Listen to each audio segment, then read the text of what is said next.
Good morning and welcome to What Shape Are You In?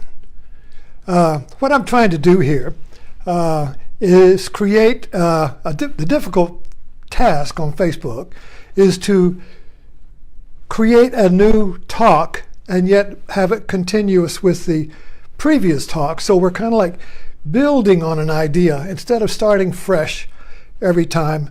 So you really can't get very deep into an idea if it's a new idea for 10 or 15 minutes. So I want to experiment with this fleshing out. Flushing is a good word. Fleshing out an idea so that each talk is different and special, yet at the same time it builds on the previous talk. So the idea or the topic of this series is what shape are you in? And we've been talking about culture as an all-inclusive fishbowl that we all swim in. And we developed this idea yesterday of the Russian nesting dolls, which is the little famous Russian metaphor of a big mother, and then you keep opening it up, and a big mother doll, and you keep opening up, and you keep going to smaller and smaller and smaller dolls until you get down to the one doll that doesn't open up, and that's you. But then you start building the dolls up, you see, you end up living in a dollhouse. Culture is a dollhouse of the big doll, which is the culture itself, like the American culture would be distinct from Latin American or European or other cultures. So we're kind of like just working with the American culture here as the mother. And the idea that we developed yesterday was that when you are in a dollhouse, we're changing the metaphor from fishbowl to dollhouse today, okay? But it's the same idea of a hermetically sealed world in which the only choices you have are what's offered within the house. Now, a dollhouse is a great metaphor. Little girls love to play with a dollhouse. And then if you connect that with the Russian nesting doll, you see that we're talking about culture as a dollhouse, and we're all playing in that house with its many rooms. So one room might be the science. So you might want to become a scientist, and you would become an expert on that room. And then you might want to be a religious expert, a biblical expert, and be in religion. So you would be in another room. And then you might want to be in your regional, maybe a Civil War reenactor. So everybody will find their cultural room they feel they will get expertise in and be somebody. You can't be somebody in the whole, few people are somebody in the whole dollhouse. Most people are somebody in their room, you see. And then we keep reducing the rooms until we get to you. So that's the idea we're building on here, is culture is a dollhouse. And all the choices we have are within that house. You can't choose not to be in the house. You can't choose not to be an American. I mean, you might go live in Thailand, but you're still embedded in the American culture because that's what was embedded that's the dollhouse we were given as a child. The infant is given the dollhouse by the parents, and we play with the culture, and we become the meaning and the forms and the choices and the values of that culture. And then we spend our life, you see, within the dollhouse trying to get out of it. But we can't, because we cannot see the dollhouse from the outside. The fish can't be outside. See, if a fish jumps out of a fishbowl, it lands on the floor and dies. So it may think it jumps into another bowl, but it's still in the same bowl. So let's continue this to the idea now. And the topic of tonight's talk is how do you get out of the basement of the dollhouse? Now, a good popular metaphor is the adolescent, maybe the 300-pound grown man still living in the basement playing video games. So let's look at the father and his sons. This is biblical. Cain and Abel. So got the father is the dollhouse, is the culture. Okay, the father is the world, and of course the mother is the culture. But we'll say talking about father and son. So you got two sons, and their question is, who are you going to be? Well, one son will say, well, I'm going to be like Daddy. And he will follow in his father's footsteps, and he will go to the right schools, and he will go to the fraternity, and he will get the right network, and he will become just like his father. And the other son will say, wait a minute, I got to be unique. I mean, I got to be me. And I'm me because I'm different, so I've got to be different. I can't be the good son. I'm going to be the rebellious son, so I'm going to take off on my own path. I might become the black sheep, the bad son, or just do something totally different. That was my story. My father was a Naval Academy officer, a career officer, and I became an enlisted man. He was on a surface ship. I was on a submarine. So whatever I did was as far as away I could from the father. But I didn't realize that my whole life I was still fighting the father. So the idea here, over here, is that if you have a good son and a bad son, one is becoming the father and the other one is going in the opposite direction, they are both still attached, they're both still in the house of the father. So you see, this is a very important. One thinks he's outside of the house, but he's still attached to the father. Now, Jesus really showed the model to get out of this when he said, I and the Father are one.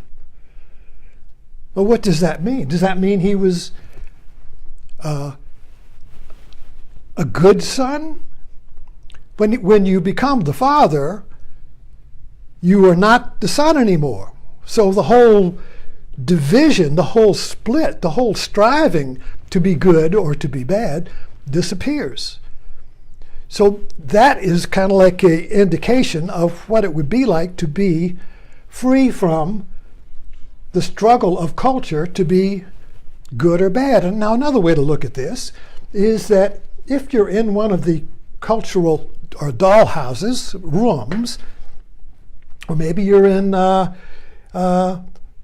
religious room, okay? So you want to be distinctive, so you're going to find dolls or ideas that you can play with and claim to be, this is the proper one, you see, and you guys are not right. So there, you will have a lot of religious, especially on Facebook, that's what all people do is to play with their opinions to be the proper opinion, you see. But this is endless, because every view in culture claims it's the right view. Every inside the cultural house, everyone wants to be the good father. Everyone wants to be number one. Everyone wants to be the proper one, the right one, the correct one, the best one, the only one. So this continual war, as you see, between, and I'll put here, between the good and the bad. Now see, each one, you see, of this yin-yang, okay? So each one, the one is that. So if you start off with a yin-yang, which is 2, it wants to be the 1. So there are many strategies for the 2 to become the 1. One of them is to eliminate the other son. In other words, so that way the yang will become the 1. But since it's like a coin, and you want to be just heads, you want to be all good, you want to be perfectly one. You want to be the Father who is one. You see, the Father's one, so you want to be the 1. So how do you get to be the 1? If you are 2, if you got a twin who is opposite from you, but he's still a son of the Father. So you got two sons, and one of them is going to be the Father, the one, by eliminating the other. And that's culture. Everyone's trying to eliminate all the heads are trying to eliminate tails in order to be the one coin. But it doesn't happen because this is kicked down in time. I'm running out of thing here. Time, you see. This is time. So I'm becoming, right? I'm becoming one. I never am one. I never get to the promised land. I'm always becoming one. It's perpetual war. Because whenever I get to now, I'm still two. You see? I never get. This becomes the illusion. This becomes the dream. The dream of the promised one. The dream of being at peace. The dream of being the Father. The dream of being God. The dream of becoming the one that has no second. The dream of being at peace. The dream of being without conflict. The dream of being peace at last. The dream of being home. And that perpetuates, you see, because we're looking for the one in the wrong place. We're looking for it in tomorrow. We're looking for it. I can be better tomorrow. If I just do more yoga, if I just do more meditation, I can be better. If I just do more service, you see. If I can do more work, whatever. I've got to become the one. I've got to become the Father. I've got to be. But we never get to. Remember that commercial with the tea bag? You know, the tea, and the guy falls back into the. All the commercials are promising the one. If you take this drug, you'll be the one. If you buy this car, you'll be the one. The whole economy, the whole culture runs on this illusion that the one is tomorrow. That we will we will restore America. We will restore, we will build, we will be better. If you look at it from that angle, the whole catastrophe is us in a dollhouse, trying to get out of the house by getting rid of the bad dolls. But the dolls are us. We're all the same in this fishbowl. We're all fish in the fishbowl. So we'll stop there and let that sink in. So how do you get out of the basement? We're still asking that question. How does the son, the rebellious son, get out of the basement? How do we get out of the culture war, which we are involved in? You see it all the time in politics and everything.